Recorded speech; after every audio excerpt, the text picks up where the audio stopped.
Basang-basa at nanlalamig na habang nakatayo sa batong yan ang dalawang bata nang marespondihan ng mga otoridad sa Balakbak Falls sa Barangay Santo Tomas proper, Baguio City kahapon July 19.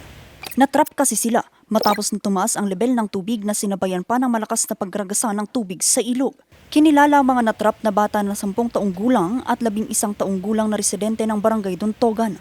Kwento ng barangay, nagkayayaan daw ang dalawang bata na maligo kasama ang 6 pang mga menor de edad sa lugar matapos maki-birthday nang bumuhos ang malakas na ulan pasado alas 2 ng hapon. Mabilis raw na nakaahon ang 6 na bata habang natrap na ang dalawa.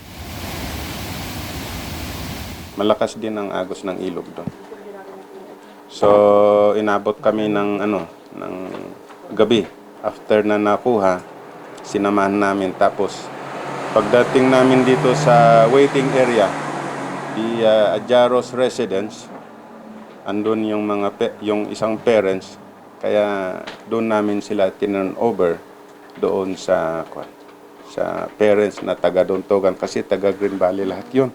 Pasado alas 7 na ng gabi nang ma-rescue ang dalawang bata. Mahigpit na ipinagbabawal ng barangay ang pagliligo sa naturang falls dahil sa ito'y liblib at pabago-bagong kondisyon nito. Actually, may mga pangyayari dyan previously, pero malalaki. Kaya nga maraming dumadayo dyan, hindi naman natin nakikita. Pero information, may dumadayo na mga estudyante din dyan sa lugar. Ang hirap talaga ang daan, hindi basta-basta, kaya siguro adventure talaga. Nag-instruct ako doon sa mga kapitbahay doon, lalong-lalo na dito sa bungad, na may store na pag meron kayong makita, alanganin kahit walang ulan o may ulan, abisuhan nyo yung barangay para at least ay maiano natin. Naka-caution tayo. Kasi may report din na may nag-iinuman, may mga estudyante, iba't ibang school talaga. Actually, bawal po talaga doon kasi wala naman pong paliguan talaga doon.